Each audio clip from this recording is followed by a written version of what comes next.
యాదాద్రి భువనగిరి జిల్లా నారాయణపూర్ మండల కేంద్రంలో ఎస్సీ హాస్టల్లో కలెక్టర్ బస చేశారు.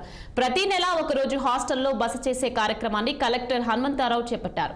రేపటి నుంచి తెలంగాణలో 10వ తరగతి పరీక్షలు ప్రారంభం కానుండడంతో ముందుగా విద్యార్థులకు శుభాకాంక్షలు తెలియజేశారు జిల్లా కలెక్టర్ హనుమంతరావు. 10th పరీక్షలకు హాజరయ్యే విద్యార్థులకు ఆయన పెన్సిల్స్, ప్యాడ్ను అందజేశారు. భయం లేకుండా ఆత్మవిశ్వాసంతో పరీక్షలు రాయాలని విద్యార్థులకు కలెక్టర్ ధైర్యం చెప్పారు. హాస్టల్లో చదివే విద్యార్థులకు మంచి మార్కులు సాధిస్తే వారికి సైకిల్ అందజేస్తామని, జిల్లాలో మంచి మార్కులు సాధించిన విద్యార్థులకు పేరు తేవాలని తెలియజేశారు కలెక్టర్ హనుమంతరావు.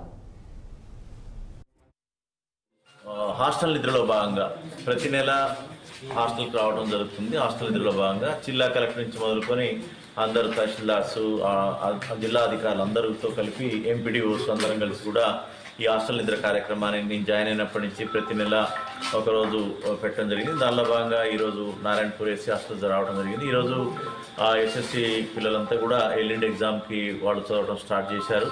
సో వాళ్ళందరికీ కూడా ఆల్ ది బెస్ట్ చెప్తూ జిల్లా కలెక్టర్ తరఫున వాళ్ళకి ఎగ్జామినేషన్ సంబంధించినటువంటి రాయడానికి ప్యాడ్, తర్వాత పెన్సిల్స్, పెన్ను కావాల్సినటువంటి ఇవ్వటం జరిగింది. అంతేకాకుండా వీళ్ళందరూ కూడా ఆ ధైర్యంతో, ఆత్మవిశ్వాసంతో పరీక్షలు రాయాలని, ఎక్కడ కూడా భయము లేకపోతే నేను రాయలేననేటటువంటి నెగిటివ్ ఆలోచన ఉంటే దాని ఇంపాక్ట్ ఎగ్జామ్స్పై పడుతుందని చెప్పడం జరిగింది. అదేవిధంగా జిల్లాలో ఒక వినూత్నమైన కార్యక్రమానికి వేకప్ కాల్, అదేవిధంగా ఎస్ఎస్సిలో ఎవరైతే మన టాప్ మార్క్స్ తెచ్చుకున్నటువంటి 70 నుంచి